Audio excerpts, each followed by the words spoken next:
เจ้าอาวาสวัดหนองเหียงตำบลสันติสุขอำเภอดอยรอจังหวัดเชียงใหม่ได้นำรายการธรรมยามเจ้ามรดกธรรมกำเมืองได้มาพบปะศรัทธาญาติโยมแห่งเจ้าหนึ่งอาตมาภาพเก้ากับผมขอขอบพระคุณท่านพระครูอภิวัฒนวิกรมต้านปอขึ้นสีขาวที่ได้ให้โอกาสและเวลาเก้ากับผมและอาตมาภาพได้มาพบปะศรัทธาญาติโยมบรรดาพ่ออุ้ยแม่อุ้ยพ่อออกแม่ออกพี่น้องคณะศรัทธาญาติโยมทั้งหลายขอขอบพระคุณไปยังสถานีวิทยุทุกสถานีที่ได้เกาะเกี่ยวสัญญาณจากวัดประตังเจริญไปสู่บรรดาศรัทธาพ่อออกแม่ออกทุกสถานีที่ได้ให้ความเมตตากับอาตมาภาพในตอนเจ้านี้7 วันอาตมาภาพพระครูวรธรรมนาถเจ้าอาวาสวัดหนองเหียงตำบลสันติสุขอำเภอดอยรอนั่นจะได้มาพบปะศรัทธาญาติโยมเจ้าหนึ่งเป็นเวลา1 ชั่วโมงครึ่ง1 ชั่วโมงเกินหรือว่า1 ชั่วโมง 30 นาทีศรัทธาญาติโยมมาเจ้านี้เป็นเจ้าของอาทิตย์ที่14 เดือนมกราคมพศ2567ซึ่งตรงกับเดือน4เหนือขึ้น4ค่ำค่ำว่าเป็นวันอาทิตย์ศรัทธาญาติโยมวันนี้อาตมาภาพ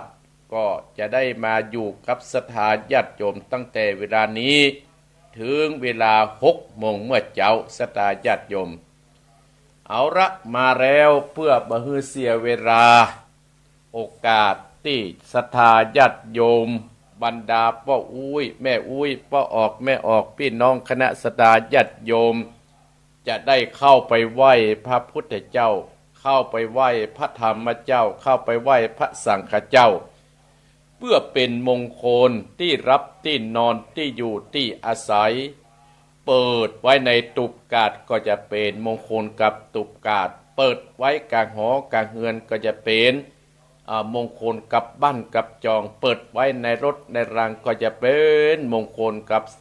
ศรัทธาที่เดินเดินทางไปวันตกวันออกเตียวไปทางใดก็ดีขี่รถขับรถไปทางใดก็ดีจะปลอดภัยเอาละศรัทธาญาติโยมอาตมาภาพเจิญบรรดาพ่ออุ้ยแม่อุ้ยพ่อออกแม่ออกตั้งอกตั้งใจไหว้พระสวดพุทธคุณธรรมคุณสวดกุลหลวงสวดบารมี9 จันทร์ของครูบาเจ้าสิวิจัยณบัดนี้กับ1กับ2กับ3อะระหังสัมมาสัมพุทโธภควาพุทธังภ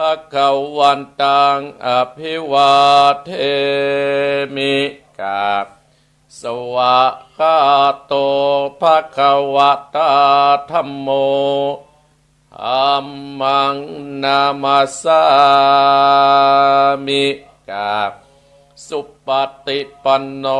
ภควโตสาวกสังโฆสังฆังนะมามิกับนะโมตัสสะภะคะวะโตอะระหะโตสัมมาสัมพุทธัสสะนะโมตัสสะภะคะวะโตนะหะโตสัมมาสัมพุทธัสสะนะโมตัสสะภะคะวะโตอะระหะโตสัมมาสัมพุทธัสสะพุทธังสรณังคัจฉามิธัมมังสรณังคัจฉามิสังฆังสรณังคัจฉามิตุติยัมปิพุทธังสรณังคัจฉามิตุติยัมปิธัมมังสรณังคัจฉามิตุติยัมปิสังฆังสรณังคัจฉามิตติยัมปิพุทธังสรณังคัจฉามิตติยัมปิธัมมังสรณังคัจฉามิตติ ยัมปิสังฆังสารนังกัจฉามินะโมพุทธายะนะโมธัมมายะนะโมสังฆายะอุปัจจาราสมาติงยัจจามิอิติปิโสภะคะวะอะระหังสัมมาสัมพุทโธวิจจาจะดานาสัมปันโนสุขโตโลกบิโตอนุตตโลมุเดสัตตัมมัสสัตตเตสัตตาเทวมนุสัตตังพุทโธภควาติสวะคาโตภควตาธัมโมสันติ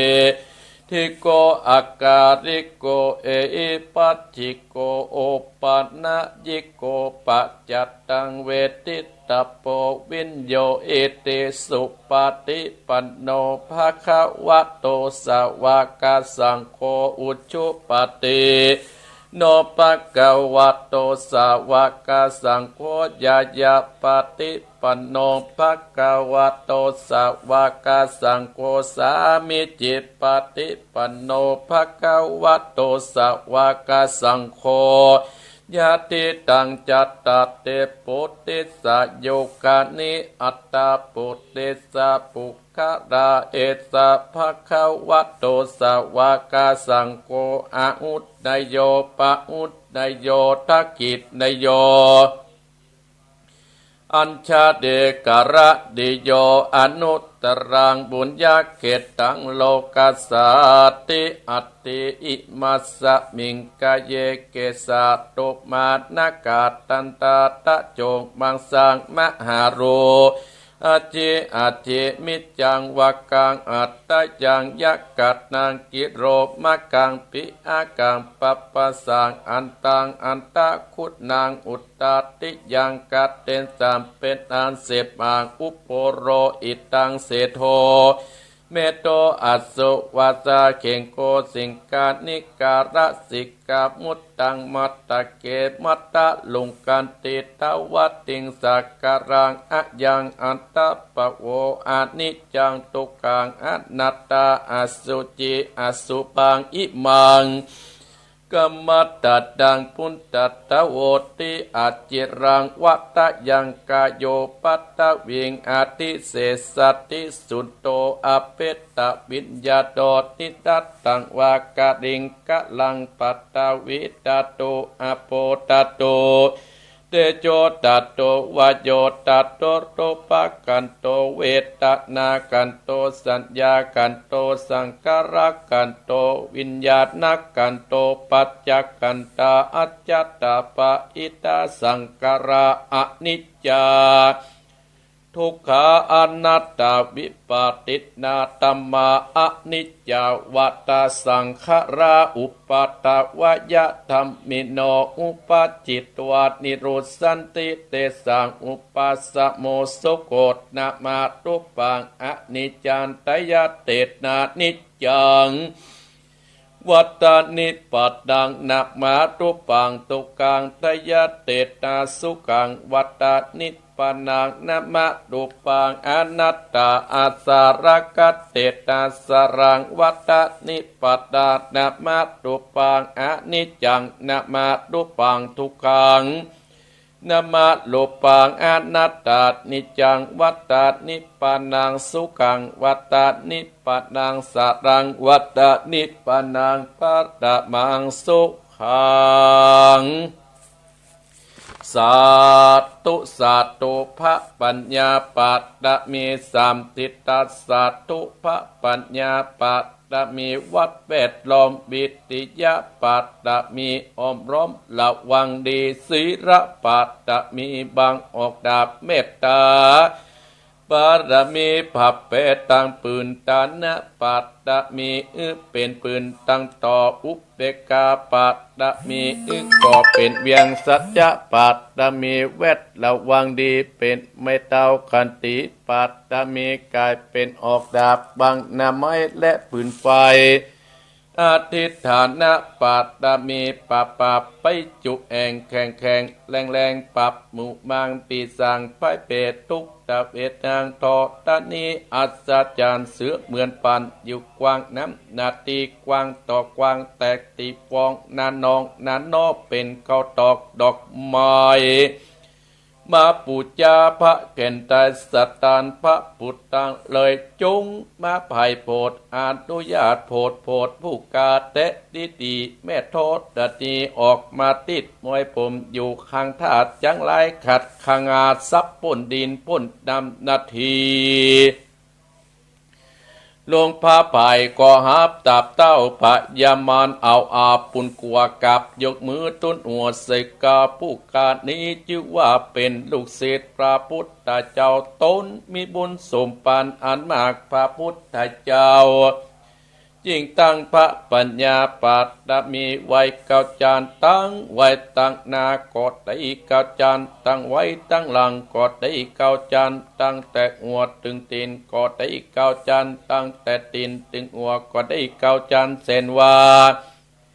ลูกปืนจักมาเสมอเหมือนปนเส้นอาก็จักบอกมากระได้ข้าพระเจ้าก็ได้ไหวว่าพุทธกุณนางธรรมะกุณนางสังฆะกุณนางพุทธอินตาธรรมะอินตาสังฆะอินตาสะแม่ธรณีพูดอยู่เหนือน้ำอยู่กลางแผ่นดินกันว่าผู้การนี้ละเนกเกิดเติงอย่างคุณพระปิตาคุณพระบรรดาคุณครูบาอาจารย์คุณพระแก้วเจ้าทั้งสามประการคือคุณพระพุทธังคุณพระธรรมังคุณพระสังฆังคุณแดดคุณฝนคุณน้ำคุณลมคุณกุราชเจ้าก็ดีคุณพระเจ้าตนเผาวัดนาก็ดีคุณนางอุตราก็ดีคุณพระปัจเจเจ้าก็ดีคุณแม่ทอดดันีเจ้าก็ดีจุงมารักษากำนาและกำลังยังตนตัวเองข้าพระเจ้าและท่านผู้ฟังจุคนและเจ้าของสถานีวิทยุผู้สถานีในวันนี้ยามนี้จิมแดดเตอพุทโธพุทธังรักษาธัมโมธัมมังรักษาสังโฆสังฆังรักษาพุทโธพุทธังอะระหังธัมโมธัมมังอะระหังสังโฆสังฆังอะระหังพุทโธพุทธังกันหาธัมโมธัมมังกันอาสังโฆสังฆังกันอาพุทโธโภคธัมมังปิดสังฆังมิตรอายุวันโนสุขังพระลังเอากับพระกับหนึ่งกับสองกับสามเอาศรัทธาญาติโยมวันนี้ตัดไปสองบทมาเพราะเร็วพอเวลาก็กินเวลาไป15 นาทีศรัทธาญาติโยมเนาะเอาว่าเฮาเอาตึกตีนี่ไปก่อนอาทิตย์หน้าครับเขาว่ากระแหมกำนี่กับพระเนาะก็เป็นมงคลกับที่รับที่นอนศรัทธาญาติโยมทุกท่านทุกคนก็อนุโมทนากับศรัทธาญาติโยมที่เข้ามาพอตั้งฟังตั้งเฟซตั้งรายก็มามีคุณโยมสรินทิพย์บุญเลิศโยมรัตสมพรโยมสมพรรัตนางแม่สวรักษ์พิวงศ์สัพการอนุโมทนาสาธุท่านตะวันชัยกิรแรที่เข้ามาเนาะอนุโมทนาสาธุที่เข้ามาดูเข้ามาชมและฟังตั้งเฟซตั้งไลน์เห็นกำก้อยไผ่ห้ามโทรเข้ามาโยมแม่ศรีธรเปรมจิตอนุโมทนาสาธุโดยที่โยมศรีพัฒสอนสมภูท่านสทไม่สุทธิวงศ์อนุโมทนาสาธุโดยมาแล้วศรัทธาญาติโยมก่อนที่จะเทศธรรมชื่อว่าดีนอกดีในดีนอกดีในก็จะเป็นดีจะได้บอกศรัทธาญาติโยมเป็นธรรมเก่าพอจะบรรหารตัวหนังสือแล้วนะอาตมาภาพกลับมาตะวานี่พอกลับมาพอจะบรรหารตัวและศรัทธาญาติโยมหนังสือปาเลรันอาตมาเก็บมาทำนี่ก็ดีคัดท่าดีเนาะแต่มันจะดีนอกดีในเนี่ยอาตมาภาพจะเทศเพราะว่า เป็นธรรมเก่าธรรมนี้เปิ้นแปลงเมื่อสมัยคุณบรรเลงทำบรรเลงหมอศาสตร์นั่นเนาะอยู่บ้านดอนหลวงนี่อยู่บ้านอำเภอของอำเภอปะซางนี่สถาญาติโยมตีนอกตีในเขียนโดยเรียบเรียงโดยยานะสัมปันโนเรียบเรียงโดยเพิ่นว่าเป็นมีคำคติสอนใจอาตมาภาพก่อนจะได้มาเทศนาฮือกับบรรดาอีป้ออีแม่ก็ไปยาวเท่าใดสถาญาติโยมมีหักมีผึกเดียวบ่ได้ ตีห้าตี45 นาทีศรัทธาญาติโยมก็ศรัทธาญาติโยมวันที่15 เดือนมกราคมวันจันทร์เนอะคณะสงฆ์อำเภอไดรอร่วมกันจะได้แห่ต้นเข้าไปในงานป่วยหลวงพระธาตุของวัดใหม่พัฒนาวัดท่านเจ้าคณะตำบลยางคำอัตมาภาพในนามของคณะสงฆ์ในนามผู้นำต่างวัดต่างวาโดยเป็นเจ้าคณะรักษาการเจ้าคณะตำบลสันติสุขกอดเจียนจวนศรัทธาญาติโยมทุกวัดในอำเภอไดรอยกเว้นตำบลยางคำก็จะแห่ต้นเข้าในวันที่15เวลา4 โมงเนื้อศรัทธาญาติโยม3 โมงก็พร้อมกันอาตมาภาพก็คงจะได้ไปร่วมในการได้งานนี้ก็เชิญบรรดาศรัทธาหัววัดหัววาในอำเภอไดรอของเฮาที่ฟังรายการเมื่อเจ้านี้เนอะก็ไปร่วมเป็นคือกำลังอกกำลังใจซึ่งกันและกันซึ่งท่านพระครูสถาพรพัฒนรังสีก็เป็นเจ้าคณะตำบลยางคำเพื่อให้เป็นกำลังอกกำลังสกายซึ่งกันและกันในนามหมู่4เดียวกันเนาะสตาญาติโยมวันที่15ในค่ำคืนนี้ก็คือคืนวันอาทิตย์นี้สถาญาติโยม7 โมง7 โมงครึ่งว่า 19.30 น.อัตมาภาพก็จะได้ไปเทศนาธรรมที่บ้านหัวฝายศพของป้าหนานใจก็เชิญพี่น้องคณะสถาญาติโยมแม่แดงขาเนอที่อยู่ทางบ้านนั่นก็ไปฟังน้ำฟังธรรมอาตมาภาพก็จะได้ไปเทศธรรมที่บ้านหัวไฟนะค่ำคืนนี้คืนก่อนนั่นก็สั่นวัดดอนเป่าสถาญาติโยมปออาจารย์เปิ้นก็ได้ถวายปัจจัยให้อาตมาภาพจำนวน1 ซองปออาจารย์วัดดอนเป่าลืมชื่อไปแล้วก็แห่มลอง3 คนอนุโมทนาสาธุเนอเป็นก้าน้ำก้าไฟก้าอินเทอร์เน็ตเนาะสถาญาติโยม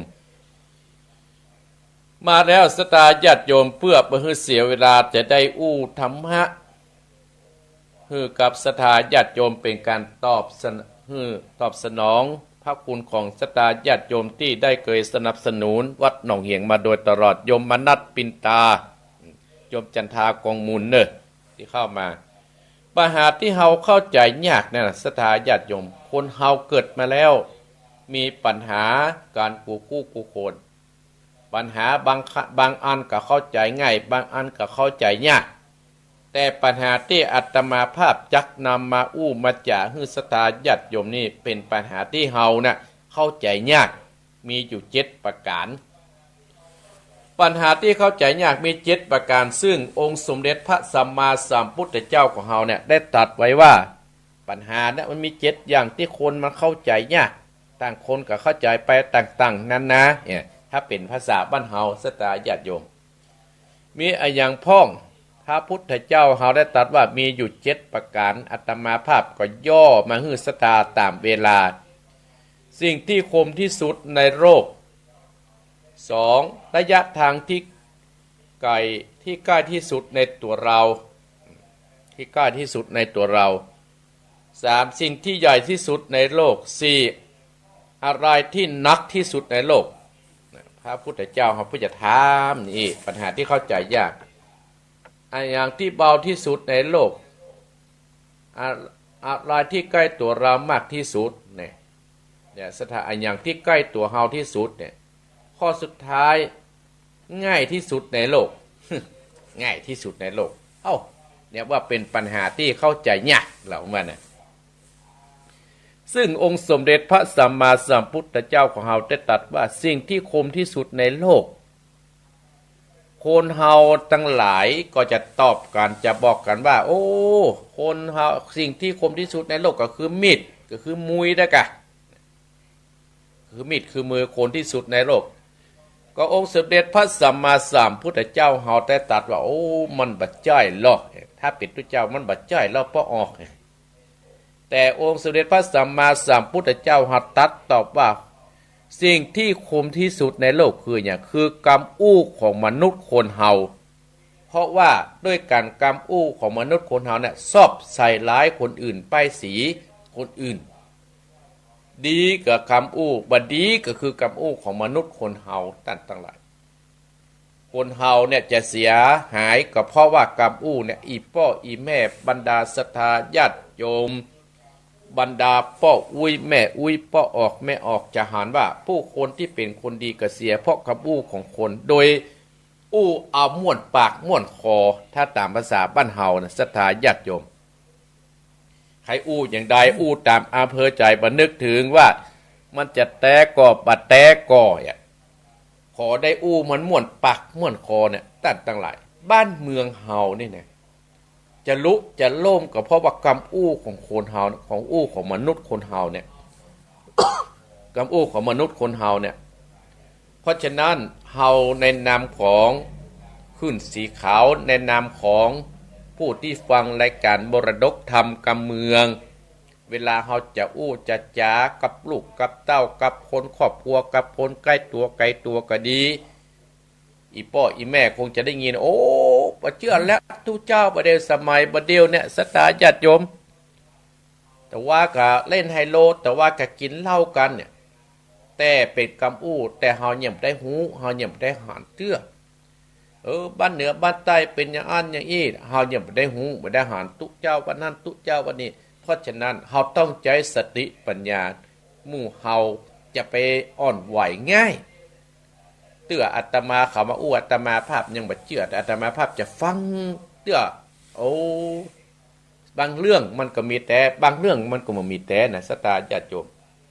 อันนี้ว่าสิ่งที่คมที่สุดในโลกคนเฮาทั่วไปก็จะตอบว่ามีดแต่องค์สมเด็จพระสัมมาสัมพุทธเจ้าว่าคือว่าการอู้ของมนุษย์คนเฮาเพราะด้วยว่าการพูดของมนุษย์คนเฮามันชอบใส่ร้ายคนอื่นทำให้คนอื่นนั้นเสียชื่อเสียเสียง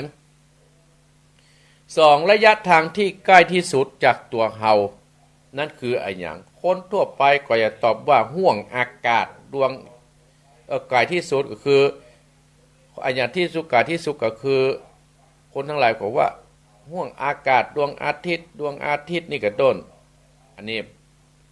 บางคนเฮาจะตอบก็จะโอ้ไกลที่สุดกับพระดวงจันทร์กับดวงอาทิตย์กะอะไรกะองค์สมเด็จพระสัมพุทธเจ้าเพื่อไก่ตอบไปอย่างว่าอดีตถ้าจะแปลนะอดีตที่ผ่านมาท่านทั้งหลายเฮาก็บ่สามารถที่จะมันก่อยละเฮาเตวมาก่อยแล้วเอาปัจจุบันเป็นที่ตั้งคนเฮาเนี่ยเกิดมาน่ะมีอดีตการกูคู่กูคนท่านทั้งหลายก็พอฮะไงองค์สมเด็จพระสัมมาสัมพุทธเจ้าเฮาเพิ่งมีอดีตเนาะเป็นอาพญาเจ้าเมืองเป็นลูกพญาเจ้าเมืองเป็นอันนั้นอันนี้เนี่ยว่าเฮามาก่อยแล้วเฮาบ่ต้องกึดถึงมันเฮาเอาปัจจุบันเนี่ยเพื่อจะพัฒนาบ้านก็ดีที่อยู่ที่รับที่นอนที่อยู่ที่กินที่ให้ที่นาของเฮาเนี่ยเฮาพัฒนาอันที่มันผ่านมาเฮาบ่ต้องอู้ถึงแล้วศรัทธาญาติโยมสิ่งที่ใหญ่ที่สุดในโลกก็คืออย่างใหญ่ที่สุดบางคนก็ว่าดอยพ่องบางคนก็ภูเขาบางคนก็โลกดวงอาทิตย์เนี่ยมันตอบเหมือนกันหรอสิ่งแต่มันเข้าใจเนี่ยองค์สมเด็จพระสัมมาสัมพุทธเจ้าตรัสว่าความต้องการของคนเฮาของมนุษย์ท่านทั้งหลายใหญ่ที่สุดอีพ่ออีแม่ใหญ่ปะใหญ่แล้วกึดเอาฆ่าพ่อฆ่าแม่ก็ยังได้อยู่ทำร้ายประเทศชาติเฮายังได้อยู่ทำร้ายหมู่เดียวก็ยังได้ว่าขอกูได้เป็นเถอะขอกูได้เป็นใหญ่เถอะเอากรรมอะไรอย่างบางครั้งเฮาบ่ได้ใจอาวุธแต่บางครั้งเฮาได้ใจกำปากกำอู้กำจ่าของเฮาเอาไปทำร้ายของคนทั้งหลายที่เพิ่นสร้างคุณงามความดีมาตั้งหลายอีพ่ออีแม่ก็จะหันว่าครั้งพุทธกาลนานมาแล้วก็ยังครูบาเจ้าศรีวิจัยฮะเนาะครูบาเจ้าขาปีฮะเนาะหลายครูบาอาจารย์ที่โดนใส่ร้ายป้ายสี ใส่ร้ายป้ายสี เนี่ยคำพุทธการก็มาโอ้กรรมมุนนี้มันก็มาจากมันมาจาก ถ้าอดีตมานะศรัทธาญาติโยมเนี่ยโอ้อาตมาภาพนึกถึงว่าโอ้อย่างกรรมเล่ากรรมนินทานนี่มันมากระตั้งแต่อดีตมาสมัยเจ็ดหมื่นแล้วนะศรัทธาญาติโยมอาตมาภาพได้ไปอ่านหนังสือหรือว่าอ่านธรรมเล่มหนึ่งมีเรื่องเล่าคือศรัทธาญาติโยมมีเรื่องเล่าเนี่ยเรื่องเล่าเพื่อเป็นการให้ศรัทธาเข้าใจยิ่งขึ้นก็มีครอบครัวปู่เศรษฐีแม่เศรษฐีเนี่ยศรัทธามีทรัพย์สมบัติมหาศาลมีเงินมีทองเป็นที่นับหน้าถือตาของคนทั่วไปแต่ปู่เศรษฐีเนี่ยศรัทธาญาติโยมมีลูกสาวอยู่4 คนคนที่หนึ่งเป็นคนที่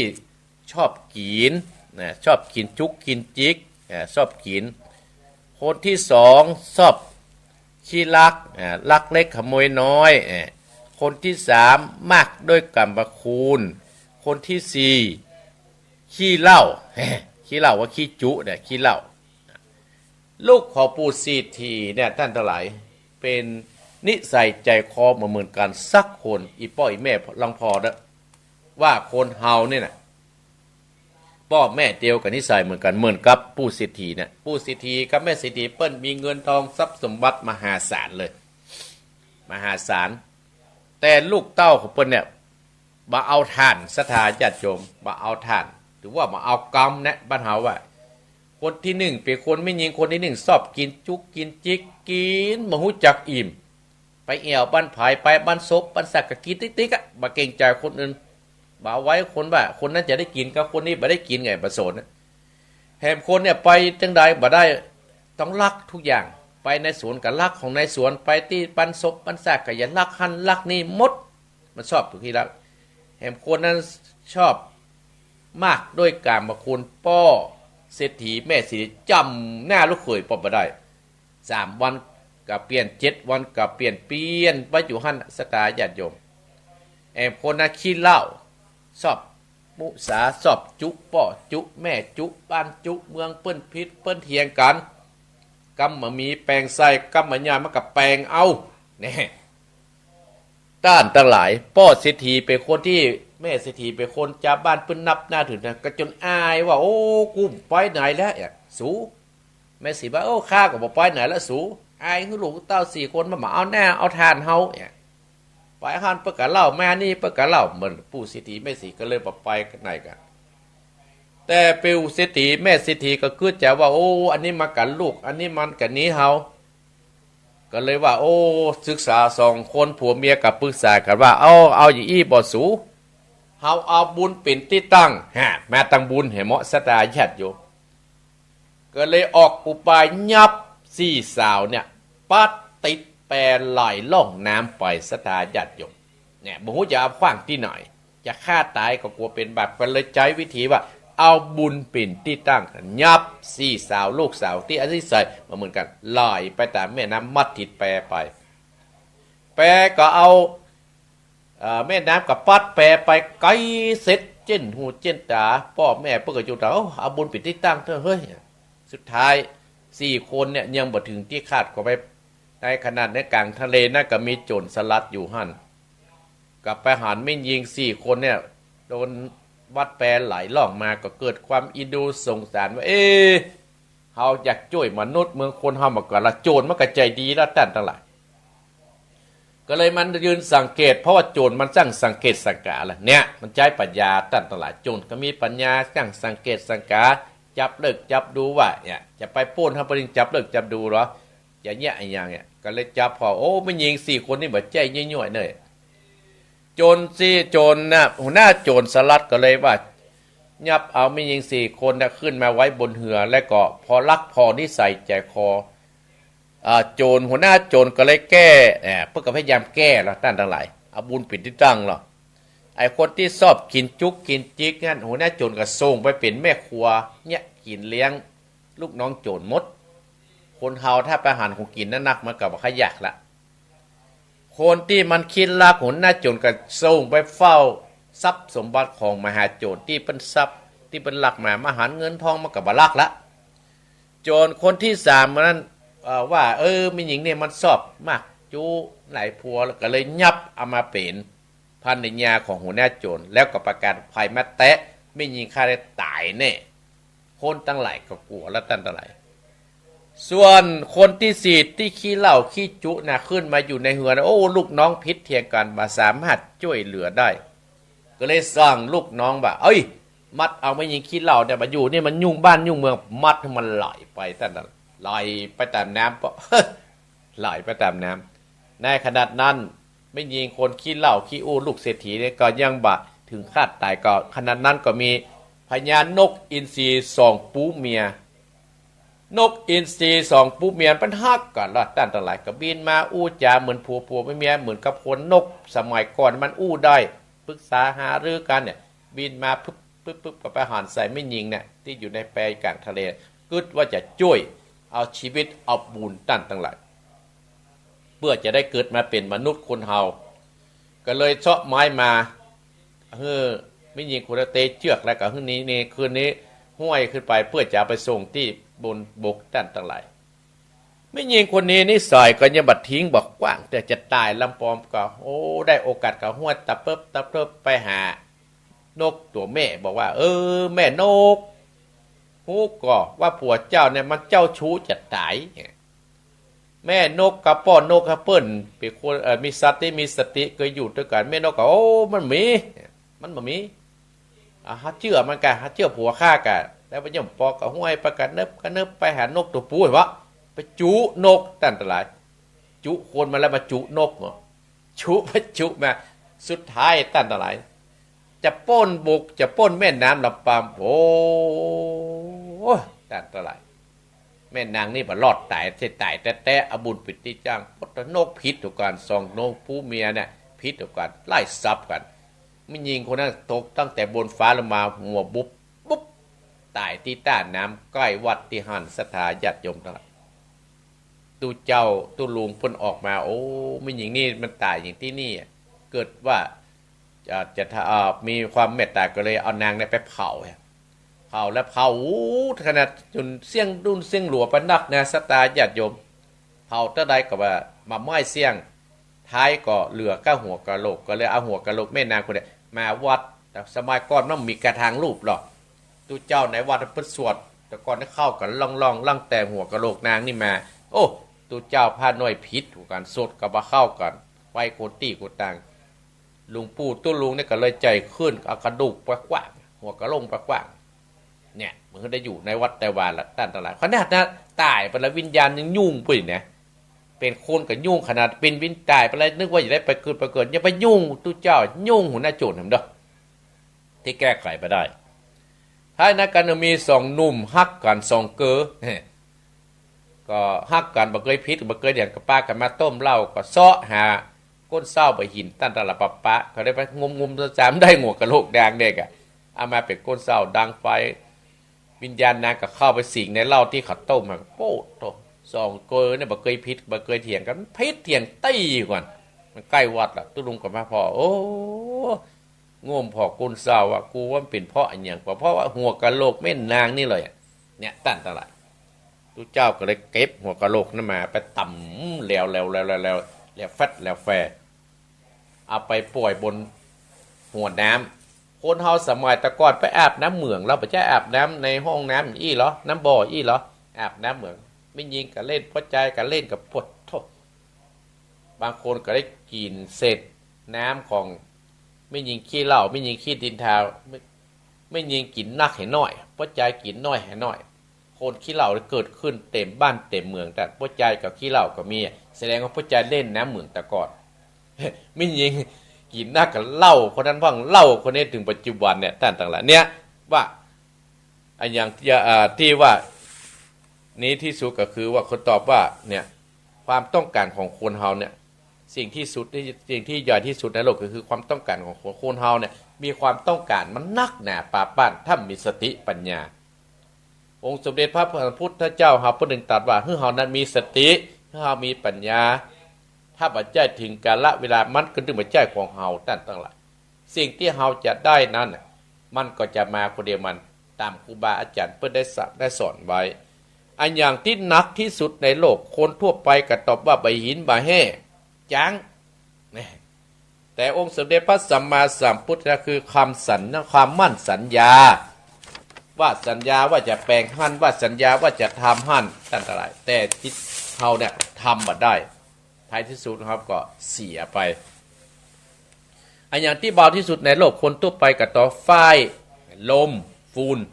แต่องค์สมเด็จพระสัมมาสัมพุทธเจ้าว่าอันอย่างที่เบาที่สุดในโลกก็คือความปล่อยว่างเมื่อนักหักกับโป่งลงสิ่งที่มันนักหักกับโป่งลงเพราะฉะนั้นในชีวิตครอบครัวชีวิตเราอยู่ในภาวะปัจจุบันเนี่ยท่านทั้งหลายบ่ต้องกึดนักเราพยายามปล่อยว่างสิ่งที่มันมาถึงเรากับปล่อยว่างนั่งสมาธิไหว้พระสวดมนต์มันก็จะดีขึ้นอย่างเตี้ยแต่มาภาพจึงนำอีพ่ออีแม่บรรดาพ่ออุ้ยแม่อุ้ยพ่อออกแม่ออกได้ทำกันอันอย่างที่ใกล้ตัวเฮาที่สุดคนทั่วไปก็จะต่อไปเป็นอีพ่อเป็นแม่เป็นลูกเป็นหลานแต่องค์สมเด็จพระสัมมาสัมพุทธเจ้าทุกวันนี้ที่ใกล้ที่สุดคือความตายสถาญาติโยมทั้งหลายเนี่ยให้จะแต่เนี่ยอีพ่ออีแม่จะได้ยินว่าชราธรรมมหิชลังอนัตติโตเรามีความแก่เป็นธรรมดาเราจะร่วงพ้นความแก่ไปไม่ได้เนี่ยความแก่มากะมาคาบขันใกล้หามาถึงวันเมื่อเกิดมาแล้วความแก่จะมาหาก็ต้องหมั่นสร้างคุณงามความดีสร้างบ้านสร้างเมืองเป็นตู้เจ้าก็สร้างวัดสร้างวาสร้างศรัทธา อาตมาภาพโอ้อยู่วัดได้สร้างเมื่อมาอยู่หนองเหียงเพราะยังไม่ได้ย้างสักปีนะก็บอกแปลงหั่นกับแปลงนี่ก็หมายเพี้ยหั่นกับปัดนี่ต่างหลายทุกวันถ้าไม่ได้ไปที่ไหนนะเนี่ยศรัทธาญาติโยมพยาธิธรรมมหิพยาธิงอนัตติโตเรามีความเจ็บไข้เป็นธรรมดาเราจะร่วงพ้นความเจ็บไข้เนี่ยความเจ็บไข้มากับข้าวคานมาหาเฮาตั้งแต่สุดท้ายองค์สมเด็จพระสัมมาสัมพุทธเจ้าตรัสว่ามรณะธรรมมหิมรณังอนัตติโตเรามีความตายเป็นธรรมดาเราจะร่วงพ้นความตายไปได้สุดท้ายก็หนีกรรมหนีเวรปะปุ้นอีพ่ออีแม่ข้อสุดท้ายใหญ่ที่สุดง่ายที่สุดในโลกบางคนก็ตอบว่าการกินการนอนแต่พระพุทธเจ้าว่า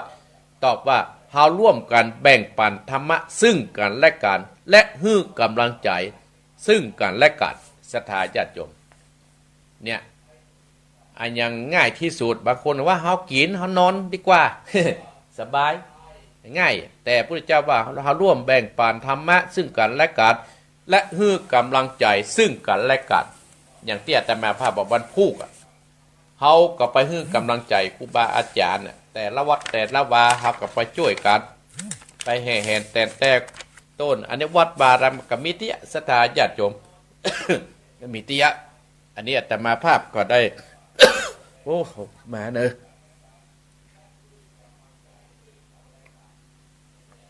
ขอสุมาขอโทษในศรัทธาญาติโยมอนุโมทนากับโยมแม่จันเพนคำโพธาน้องนิกปอกกาข้าวมันปอกกาข้าวอาหารตามสั่งประตูเจียงใหม่เจิญไปเถอะไปดังนั้นก็เข้าไปติดต่อสอบถามสั่งอาหารได้ เอารัศดาญาติโยมอาตมาภาพได้อู้ได้จ๋ากับศรัทธาญาติโยมอีพ่ออีแม่ตั้งแต่ตีสี่ครึ่งมาด้วยบัดนี้ตี50 นาทีและศรัทธาญาติโยมประเทศทรายมาเปิดเตื้อมาเปิดเตื้อเนื้อศรัทธาญาติโยมเนาะมาเปิดเตื้อแหมกามเฮาก็เปิดสายเนาะเนี่ยเกียมไว้เถอะเกียมไว้อาตมาภาพจะเต้ทำได้จะบอกเบอร์เนี่ยบ่ได้บอกว่าโทรห้ามโทรเนอะศรัทธาญาติโยมแต่เจ้าพระพุทธโทรมากรรมล้ำไปกรรมดับประกรรมเอาเนอะอาตมาภาพจะเต้ทำดีนอกดีในให้ศรัทธาญาติโยมได้สดับรับฟังกันเนอะอีพ่ออีแม่ตื่นได้แล้วเนอะตื่นได้แล้วฟังดีนอกดีในเป็นพิมพ์โดยในบันเรงเลขบ้านเลขที่10/1บ้านดอนหลวงอำเภอประสังจังหวัดลำพูนดีนอกดีในนี่เรียบเรียงโดยญาณสัมปันโนหนังสือพ่อจะประหารเนื้อศรัทธาญาติโยมหนังสือพ่อจะประหารเหมือนกันแต่ก็จะเทศให้ศรัทธาฟังดีนอกดีในเนอะเอาปู่อาจารย์รัตนธรรมได้วันนี้บ่ได้อยู่เนื้อศรัทธาญาติโยม7 โมงนี่จะไปวัดโพธิญาณสันกับแปงไปงานป่วยหลวง เจริญพุทธมนต์7 โมงจะออกละ7 โมงจะออกละพวกจะมาประมาณถึงบ้านเราประมาณบ่าย2 โมงก็7 โมงแมลงก็จะไปเทศธรรมที่บ้านหัวฝ่ายบ้านป้อนันจันเนาะถ้าอันประพิษเนอะป้อนานมาการเปลี่ยนป้อนานคนเฒ่าแล้วอายุ80 ปีก็ได้เปิ้นลูกหลานได้นิมนต์อัตมาภาพตะวาวันนี้ว่างพอดีเนาะศรัทธาญาติโยมเนาะเอาละศรัทธาญาติโยมตั้งอกตั้งใจสดับรับฟังทำจิวัดดีนอกดีหน่อยเนอทำขึ้นเนอแม่อุ้ยแม่สีทอนแม่สาวรักษ์เนอะแม่จันเพนไหวทำเนอไหวทำเนอเอาตั้งอกตั้งใจนะนะโมตัสสะภะคะวะโตอะระหะโตสัมมาสัมพุทธัสสะเยจะมาเปกันตาจันนาโตปะปะกะมังกาลนติเตจะนากันละยาตัมมังปัสสันตาปฏิเตเตสัตตะโวฟังดุราโสตุจัตนะสัพโพธิสัตว์ตั้งหลายตึงยิงใจมวลหมู่อันนั่งฟังตามตั้งสัตตานิวิตโยต่างมีใจไฟหอยได้สุขชื่นจอยเจบานจริงตันบอกขาดสินสะอาดหักษาเผาวัดนาเตรียมตมมายกจากกลุ่มประยกจากลุ่มไปบนการกุศลนันใจมันจังไว้ดับนาฟังตามมาเทศนาธรรมาพระคูวรธรรมานาฏอยู่บ่ขาดทุกวันอาทิตย์นินาเป็นนาดีแก่การุปิดาห่างจากกิเลสตาเก้า10 คนยิงใจโลกตายเกิดมาตาย1 ชาติก็มีโอกาสฟังธรรมบุญบอดหนาดังสังก่อสะอาดสาระต่อทัดอันใจนักปากกายกล่าวอ้างเป็นความปิดว่างเสียนั้นจะได้จะมากบาปโยงจุ่งมันความดีตามปฏิบทเก่านักปัจเจ้าอาจารย์ได้โบราณแต่ตอนเสือเล่าสืบกันมาบุญละสัตตาจุงพระมูดาฟังบัดเนเดเตจะดูปาปกรรมกะเลินติบาโนดคนเฮาอันว่าคนนาลูกตายทวนหน้าควายยิงใจอักจำไม่เก่าไว้ว่าดีนั่นซอยอันมีอยู่โลกสงสารไหลประกันเลือดแดดนำมาอุจาใครจะดีนั้นซอยกบมาหากไออันใดเขาจักเก่าอูตามบาลีออกของอันว่าฟังว่าทับแต่ฟังว่าทับกับดีอยู่ใกล้กันบ่อดและใส่ทัดไปพ่องจากไข่ตอบต่อยว่าดีหน่วยดีใหญ่เนิดนาอยู่ที่ดื่มสุรานำเหล้าบอกว่าคนหนุ่มเท่ายิงใจกินเหล้าไหลตอบตองเสียงเตือโหร้องเดือนนานสนุกกันแต่เหล้าพ่องก็จะเหล้ากัดมาดีนาไหลหลากบอบปนจากกันพนานพ่องกอบมาเก่าโอว่าดีมีอยู่หลายพระภายคือว่ามีเข้าของกองกอสมบัติปอถมนาเงินคำกามักตายเอาไว้ใจยิงใจมีงัวควายจักมาบอดตำจ้าเสียดในมียศสักไว้ทุ่มหนามีกะยางามอาจผ้าผิวพลาดเปลี่ยวแปลงพ่องกาวเป็นแปลงตันต่อปากพ่อไข่การวัดดีอยู่การที่เอากินคารามตบยำหลายอันและนาข ขนมหวานหลายอันละยิ่งเอาใจพ่องก็จะไก่กะต้อยว่าใหญ่น้อยผ่องแปวสู่กินแล้วกอดตอนบ่ออาวอนเดือดไม้กันว่ากินอิ่มต้องแล้วบางคนก็มากล่าวอูว่าดีนันนาอยู่มีบานป่ารอบดันแป่งดีข้างขามีมุงกัดดานคนโบราณก่อนเจนปูมอนปิตากอบมาอูจากกับไว้ตั้งแต่ไตเดิมตีว่าจักกัดตามมาน้อยใหญ่เก่ากอดได้สะแวงคือการนันนาเป็ดมังกาลาบอดละครับละนี่จักเอาดีแขวนไว้คือสัตว์ตกได้หัวควายแหลดนาหานดีที่แขวนไว้หนักหนาเขาก็กล่าวอูทวนกูดตัวคนเป็นมงคลไปดาบอดตามจ้าบอกเกว่าสาตุดีสาตุดีอัตตโนปัตนาอัมพาเดกันดาส่วนดีใดนั่นใส่ก็มาได้เก่าอันใดจักตอบบอกกาอูเก่าตามลายคุณยิ่งใจใหญ่น้อยใจจองอ้อยตั้งดีจิตใจมีสะอาดละเว้นกัดนิกอยตัวมา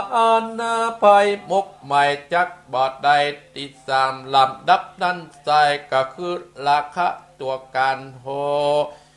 สะอันลายโมอาไปตัวดำโตมาดำจิตใจมาแปดตั้งในมิใจมนเศร้าเปิ้นดังแก้วมะนี้ เอาทำพอกจิตใจหื้อใจคนเว้นได้ตั้งมนใจหมวดดำเว้นจากโยคะธรรมตั้งสี่บอดแจ้งทีไปในกาโยคะใหญ่ตัดจักปะจองคองเข้าสู่ห้องขังตนย่อมตารุนไม่เดือดเอาเดือดขึ้นวันปะดาภาวะโยกะเต็มเหล่าอันเป็นที่เก่าปะมาบอกมีภัยใจแผกเบาใครเกิดที่เก่าของตนคือเกิดเมืองคนโลกตายไหวหน้าไปเกิดที่ประเสริฐเมืองพรมใจดวง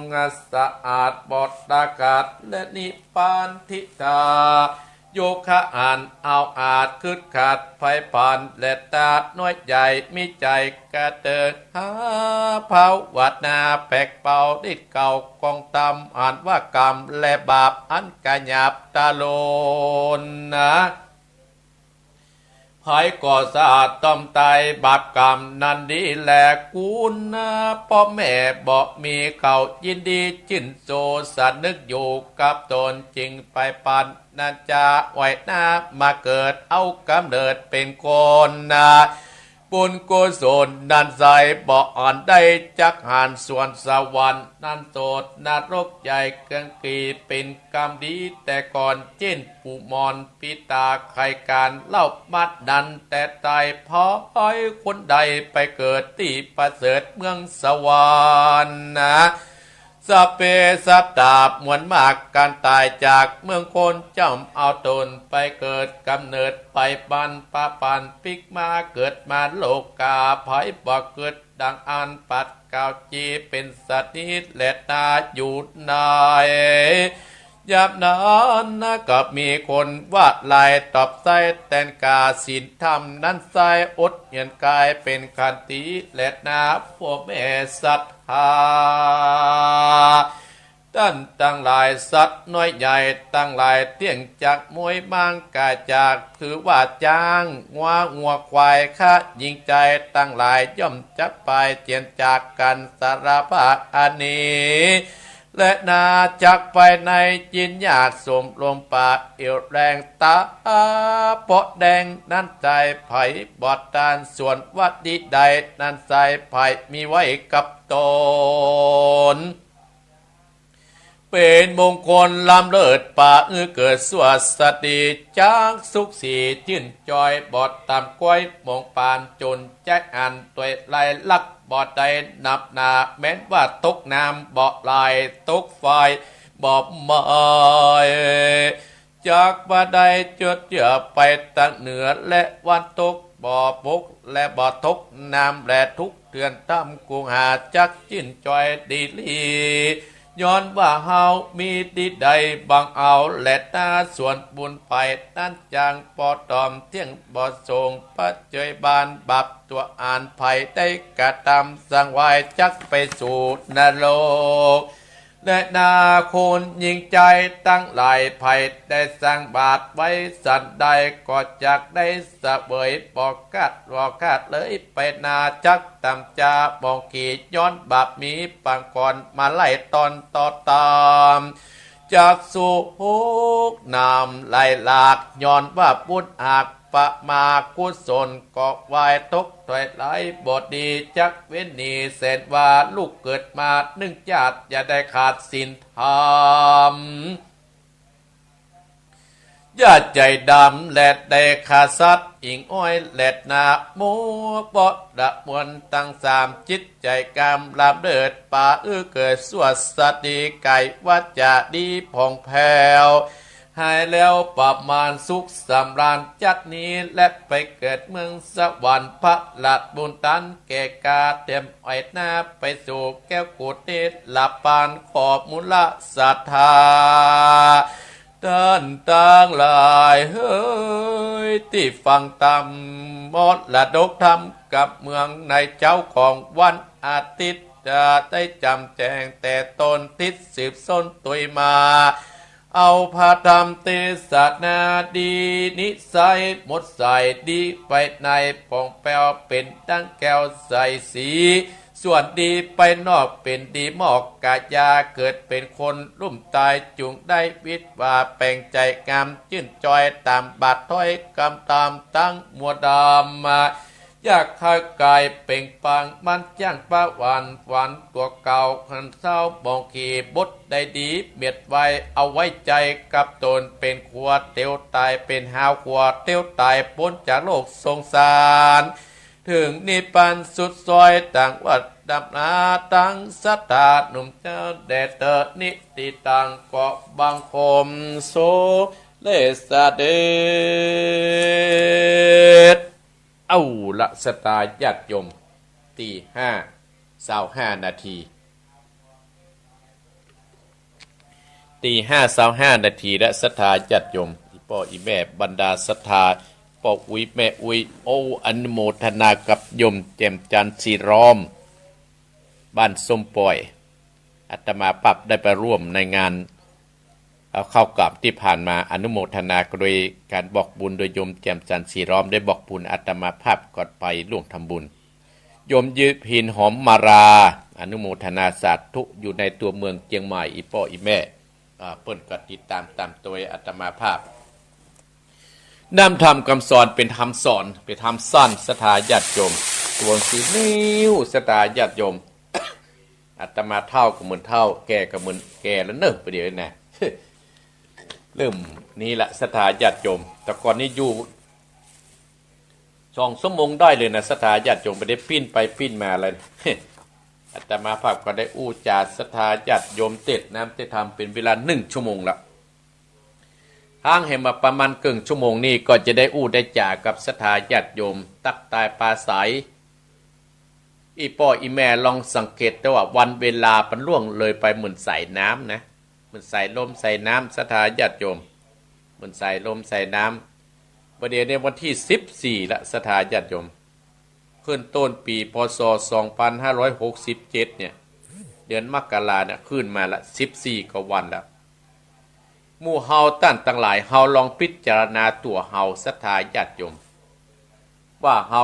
อายุเพิ่มขึ้นอายุหมดไปแห่งปีหนึ่งเฮาลองสังเกตว่าเฮาได้ทำอันอย่างไว้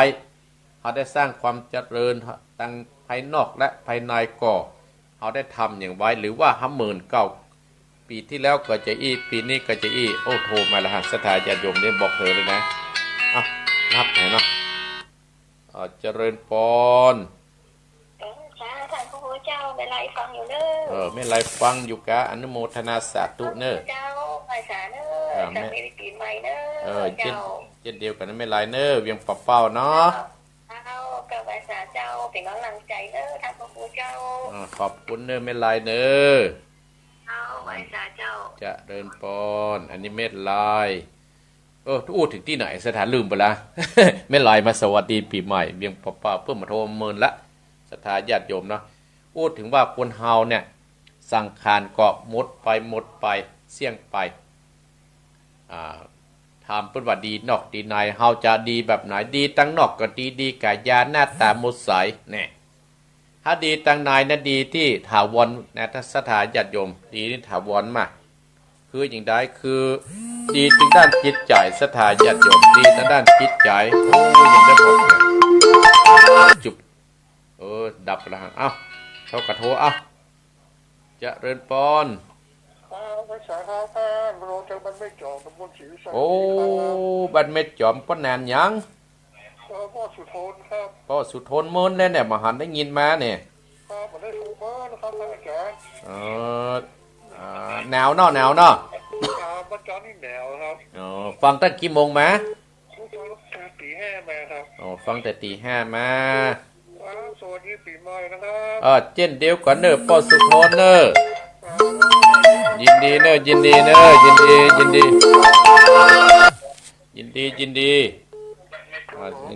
เจริญพร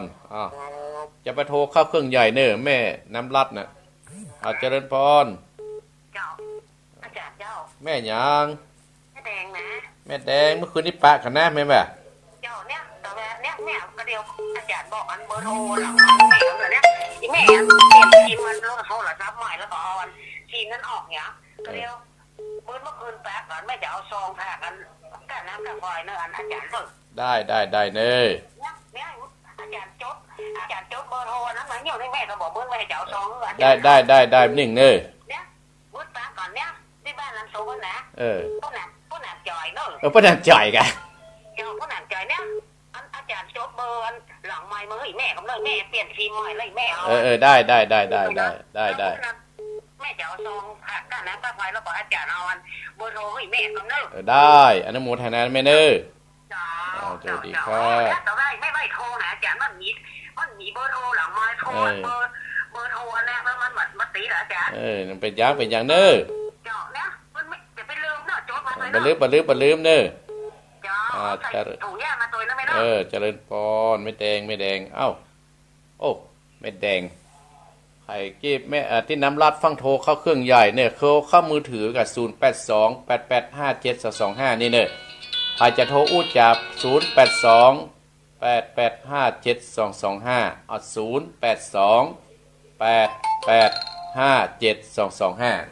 08288572250828857225โทรมาได้นายก็โทรแล้ว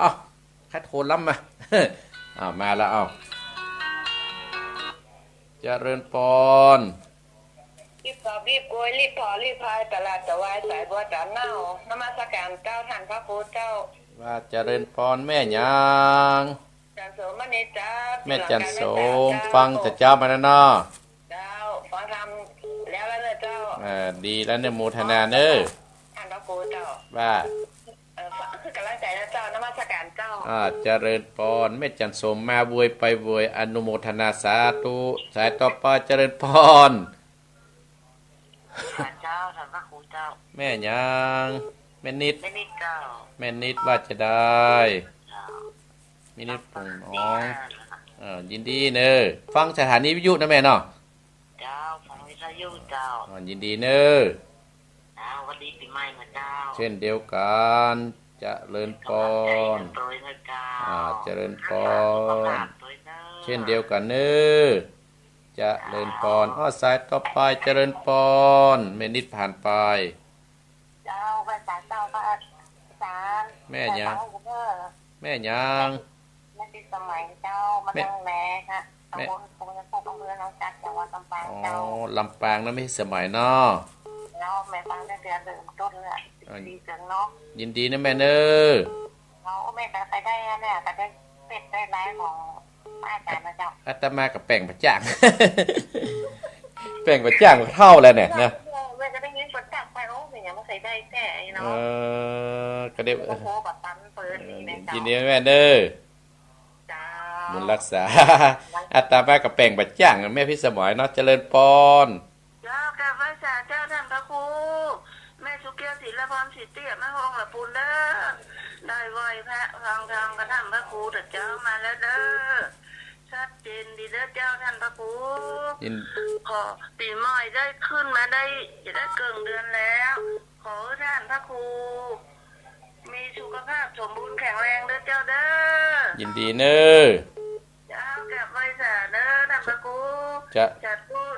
เจ้า จะเลินปอนสายต่อไปโอ้คนน้อยเนาะเอ้ามาจะเลินปอน โอ้ยสาเจ้าท่านพระครูแม่ฟังอยู่เนอะ แม่น้อย สามว่าเจ้า แม่น้อยเนาะ เจ้าแม่น้อยบรรลัยเจ้า ปันไล่ปันปางฟังแต่จับมานะแม่เนาะ เจ้าพระเจ้าครั้งกันแล้วนะหวนเนาะ เออ ฟังโทรกันเนาะ เขาฟังโทรกันอ่ะเขาลืมไปแล้วแม่เขาว่าอย่าอธิบาย ครับกระโทรตั้งนี้กระโทรตั้งเครื่องใหญ่เนี่ย เจ้า ยินดีเอ้าไหนๆเพิ่งกระโทรปล่อยเพิ่นโทรเนาะแม่เนาะรายการโทรจะเลินปอนเอามันเป็นคนเฒ่าเนาะมันเขาเพิ่นมีความสุขเอาสุขนี้กลับไปเลย เอาความสุขไปเลย ปีนี้เอาเจริญปอน วันสาบาน ว่าบุญธรรม เอาจะหมดเสียมาเลย พ่อบุญธรรมปงหนองเนาะ ครับผม ยินดีเนอะ วันสา เจริญปอนแนะนำตัวตัวเนอร์ป้าโทรมาจากไหนเจริญปอน ราชการสังคูคนนั้นเพิ่มสาพังเลย คนนั้นอานนท์ สวัสดีไม่สายบุญทุกคนสิ่งต่อทุกคนยินดีทุกคนก็เลย ยินดีเนาะพ่อสนั่นสบายดีนะเนาะ สบายดีครับ บุญรักษาปอเนอร์เจริญปอนสายต่อไปเอ้าคนน้อยไหนกันไหนเอ้าดูอาตมาจะอู้ธรรมะท้ายผมกำเดี๋ยวว่า15 นาทีเจริญปอน สวัสดีเจ้าท่านพระครู แม่ยัง นักเรียนผู้ช่วยชีวิตเด้อ แม่เพนว่า ชัดเจนดีเด้อใส่ใกล้นี่แหละ ชัดเจนในเนาะ ชัดเจนในทางจากท่านพระครูเจ้าพระเจ้าด้านได้ทำสอนทำเด้อ เนี่ยได้จะสรุปยินดีเนอะเจริญปอนอ้าวแม่เพนเจริญปอน นักสการเจ้าก็สาร แม่ยัง นี่แม่สีเจ้าจากลำปางเจ้า แม่สีแม่นก็ แม่สีเจ้า แม่สีลำปาง บ้านหยังแม่บ้านลำปางน่ะ บ้านเขื่อนยางเจ้า เขื่อนยางมีตังใดหาน่ะเขื่อนยาง ก็ที่ อำเภออย่างไรแม่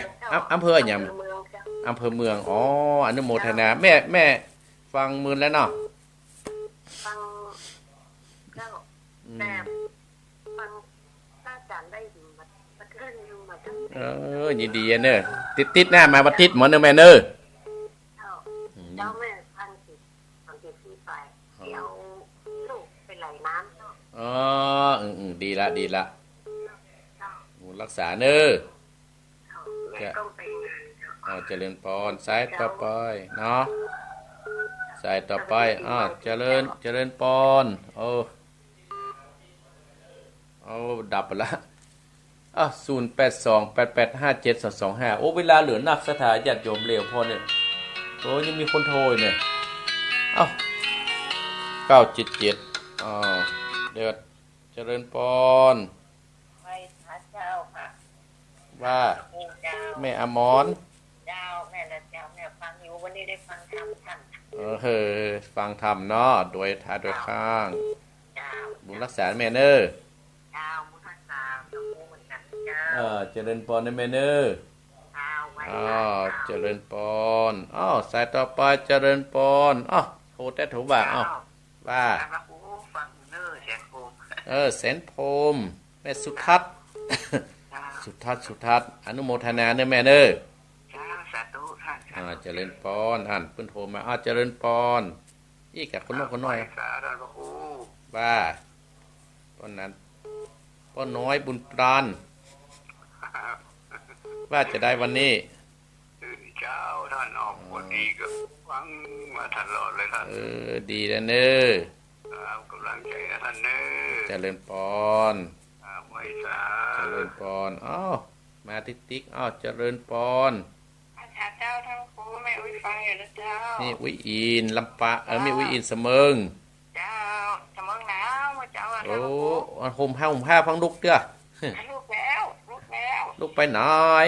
ลูกแกะการแกะแอมนะกินนะแกะเข้านะกะ ยินดีเนอะ ลูกมาได้กิน ยินดีเนอะ จ้าจ้า เจริญพรเอ้าหมดแล้วหมดแล้วกันเจริญพร ไว้ใจเจ้าท่านพระครู โอ้ยยังบ่หมดเด้อไม่อุ้ยหยัง ไม่วิหลงเจ้า ไม่อุ้ยหลงลีเนาะ เจ้าเจ้า ฟังแต่เจ้ามาเนาะ ฟังเจ้าเจ้า ไม่อุ้ยหลงลีฟังแล้วเป็นจะได้ ฟังกูตีแหละ กูติดอ่ะเนาะอุ้ยอายุเท่าใดอุ้ย อ่ะ อายุเท่าใด 89อนุโมทนาสาธุเนอ เจ้า บุญรักษาสายต่อไปอ้าวแม่มาเจริญพรดึกบอกเบอร์ ไว้จ้าครับพระครูติดตามรับฟังนะครับปนักเสียงน้อยเร่งครับ เจริญพรพี่น้องน่าน ติดตามติดเจ้าตั้งแต่ประสูติประห้องครับ ดีแล้วเนอ ฟังนำทำคำสอนได้ยินเสียงเราของครูถึงเดี๋ยวทุกโยมยินใจที่ครับนำทำมาเพื่อวันนำทำเราใจเราแสงหน้าเราครูเนาะ บุญรักษาเนอเจริญพร กำลังใจครูครับขอครูอยู่ดีไม่ช่วยอันยังหลงฝนหลงใส่แกถูกแกหลานปอต่อไปครับนั่น เจริญพรสายต่อไปเอ้าเจริญพร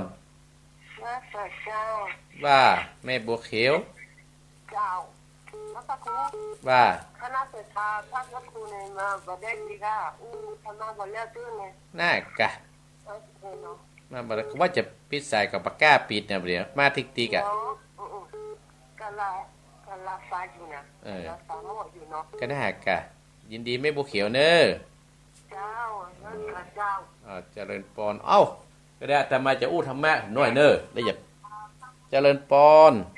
เจ้า ว่า ไม่ต้องดีน้ำรัดนะ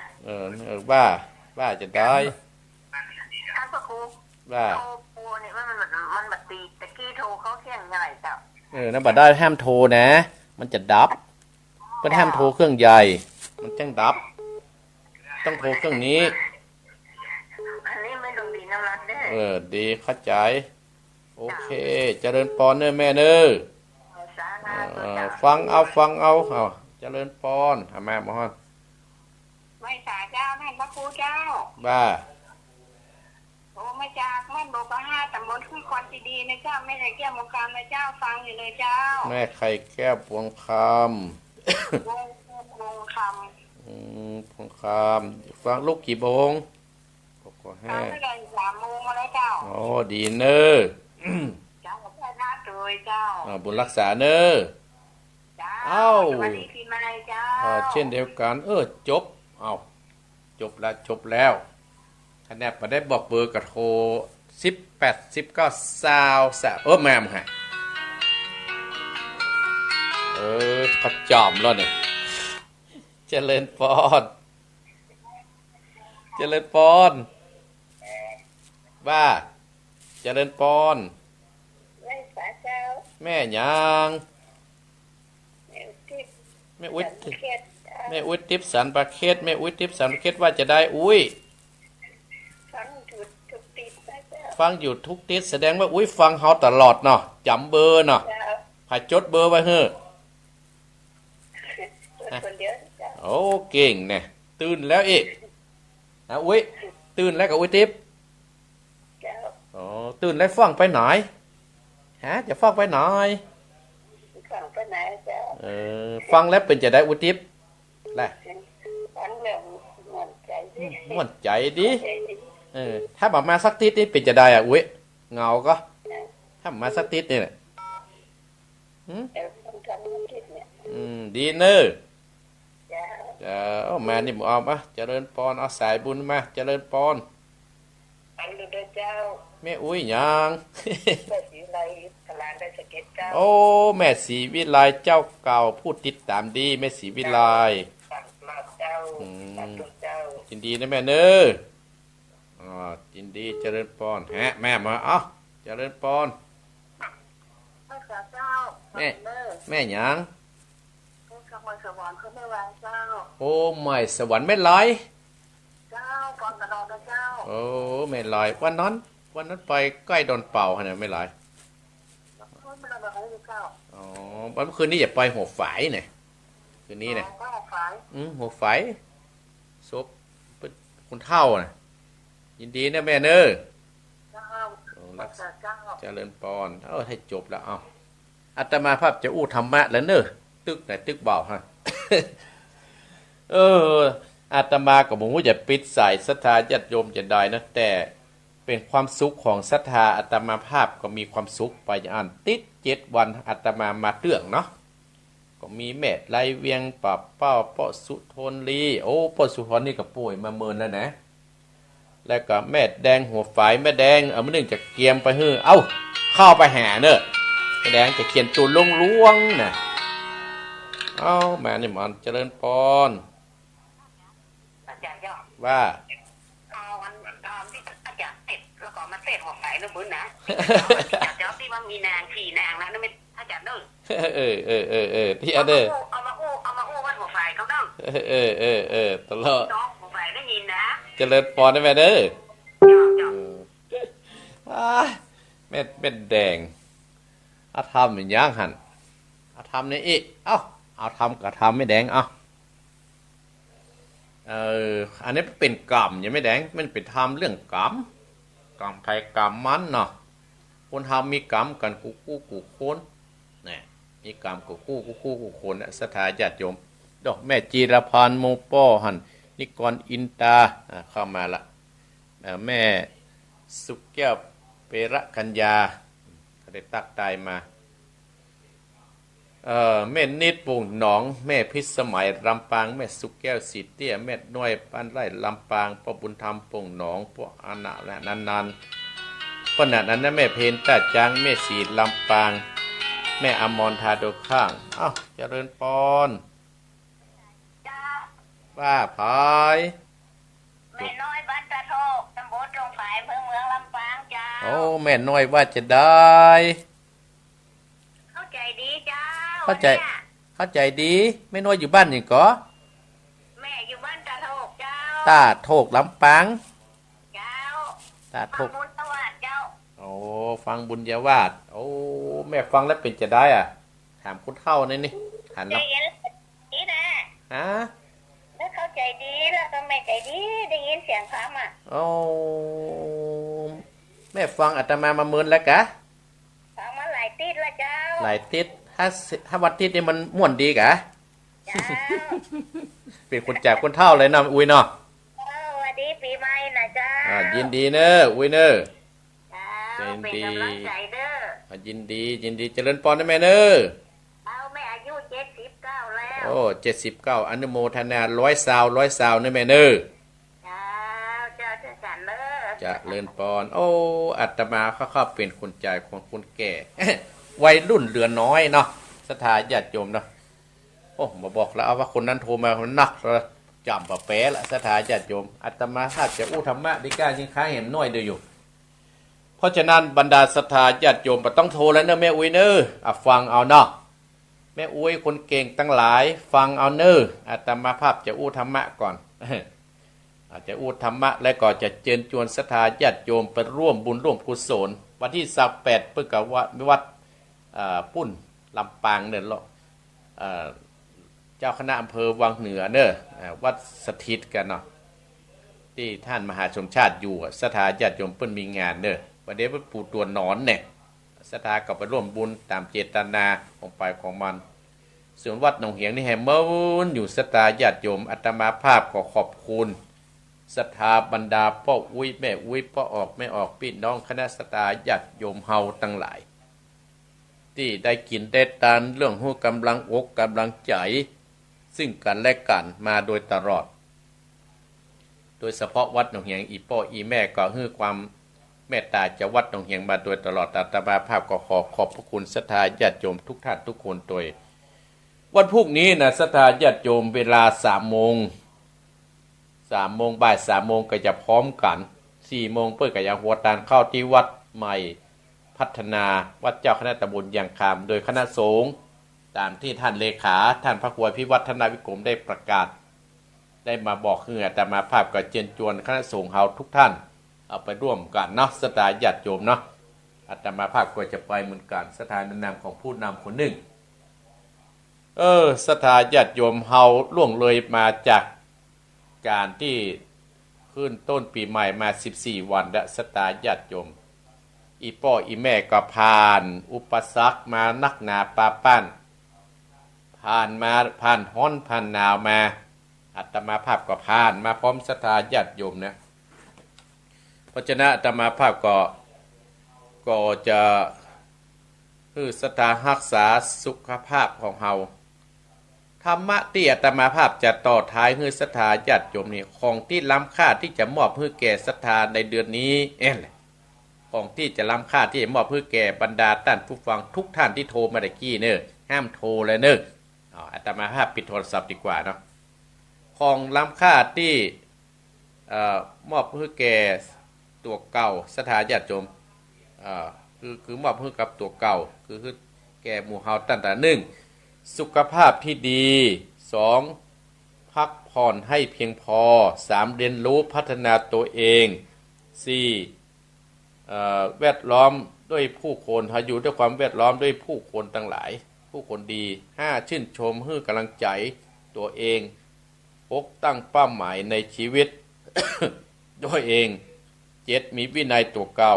8คิดบวก9ให้อภัยคนอื่นศรัทธาญาติโยมเนี่ยว่าของล้ำค่าที่จะมอบให้แก่ตัวเก่าในเดือนนี้ศรัทธาขึ้นต้นปีใหม่ในศรัทธาญาติโยมเนาะเพราะฉะนั้นอาตมาภาพก็ว่าสุขภาพที่ดีเนี่ยอาตมาภาพเป็นห่วงอีพ่ออีแม่ที่โทรมาหาอาตมาภาพทุกวันอาทิตย์เนี่ยวันนี้โทรไปได้แล้วอาตมาภาพปิดอันนี้จะลืมสุขภาพเฮาดีเนี่ยเฮาก็ต้องรักษา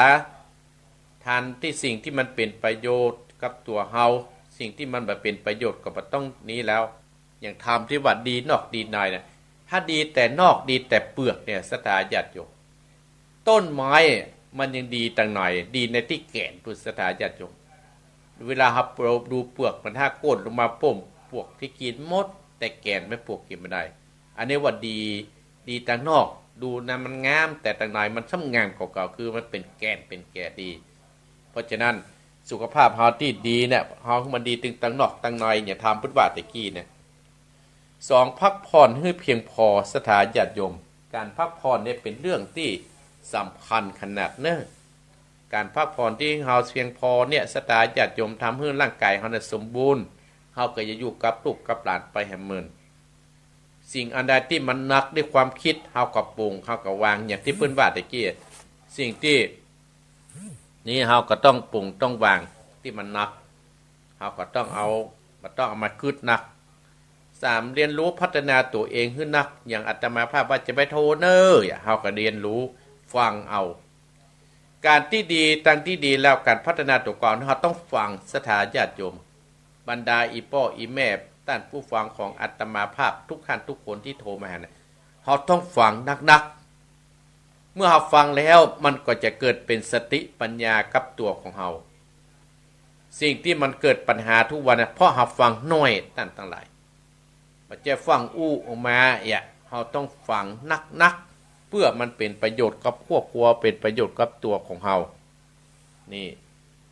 4เฮาก็จะต้องอยู่ที่แวดล้อมด้วยผู้คนดีเฮาอยู่ในชุมชนใดเฮามี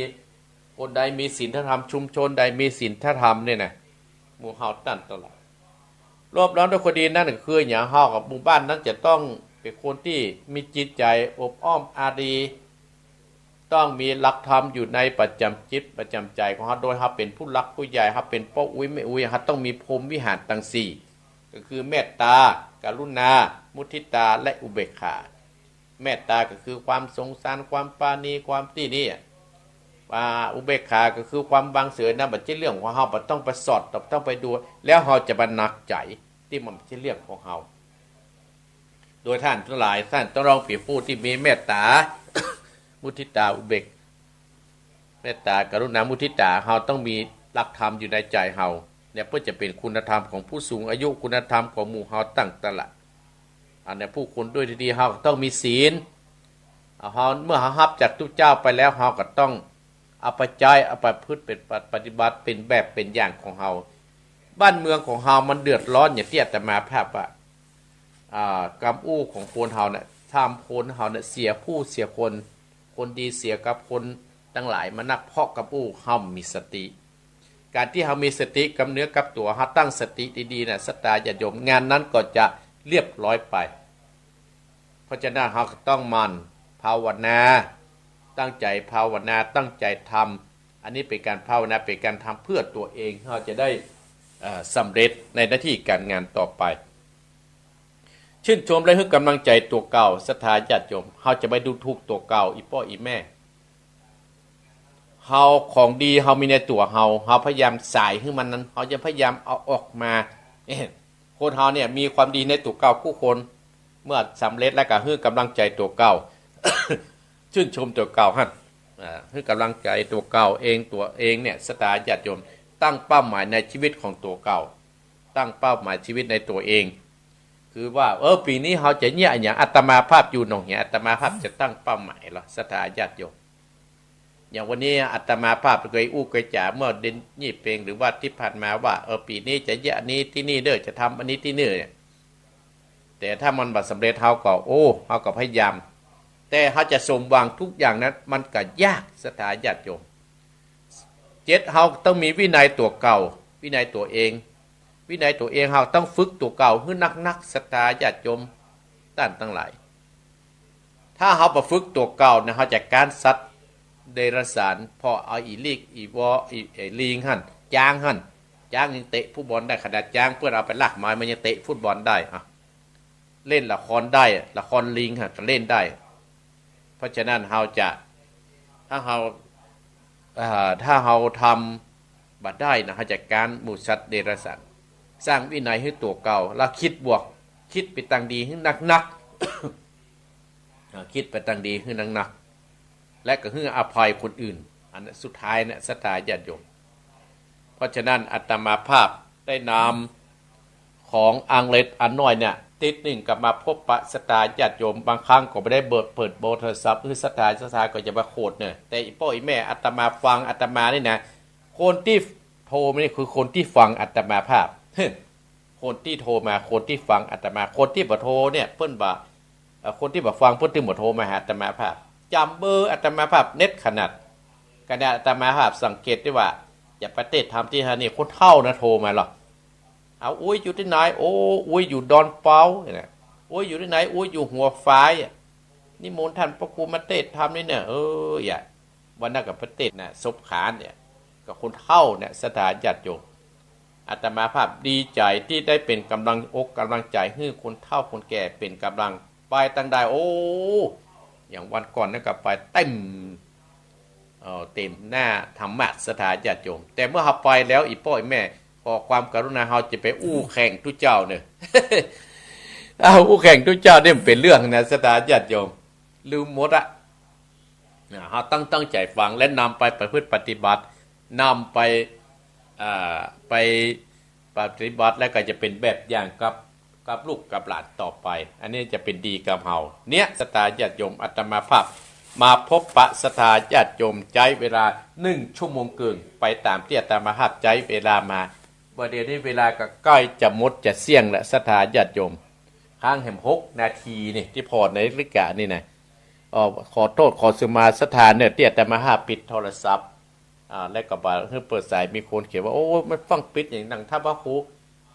ถ้าบ่ปิดนี่บ่ได้อู้จ๋าละศรัทธาญาติโยมได้รับโทรศัพท์แต่ท่านพระครูพิวัฒนวิโกมท่านปอจะด่าหัวกันเพราะฉะนั้นเฮาก็ต้องมีกฎกติกาช่วยกันแต่อาตมาภาพดีใจเด้อศรัทธาญาติโยมคนเก่าคนใหม่โทรมาอาตมายินดีต้อนรับคนเก่าคนใหม่มาที่วัดตรงนี้ยินดีต้อนรับมาได้หมด มาได้แบ่งปันปุ่นสยามมานักมาหลายยิ่งดีแต่มาภาพยินดีต้อนรับทุกท่านทุกคนให้มีการเป็นงานเนาะเอาละ ขอสมัยเนื้อศรัทธาญาติโยมเอาละศรัทธาญาติโยมจะได้อำลาศรัทธาญาติโยมไปทำภารกิจเนาะ6 โมงแล้วเนื้อศรัทธาญาติโยมท่านผอ.บอกว่าออกก่อน5 นาทีนึงอาตมาภาพก็จะออกก่อนเอาละเนื้อศรัทธาญาติโยมท่านผู้ฟังที่โทรมาหาอาตมาตั้งอกตั้งใจรับพรจากอาตมาเน้อพระครูวรธรรมนาถเจ้าอาวาสวัดหนองเหียงตำบลสันติสุขก็จำเป็นจะต้องจำใจจากบรรดาศรัทธาผู้อุ้ยไม่อุ้ยไปก่อน ติดหน้าก็จะมาพบปะศรัทธาแห่มติดหน้าเนาะเอาละเมื่อคืนนี้พี่น้องหัวฝ่ายปะกันเวลา7 โมงครึ่งเมื่อยามค่ำยามเย็นเพราะอากาศมันหนาวเนอะวันนั้นก็ดอนเปากับ7 โมงครึ่ง วันก่อนนั่นก็ซบผ่านก็7 โมงปลายเอาละตั้งอกตั้งใจฮับปอนจากอาตมาภาพณบัดนี้เนอยัตถาวาติวหาปุลาปฏิปุเรนติสาคะรังเอวะเมวะอิโตทินังเปตานางอุปกัปปติอิจิตัง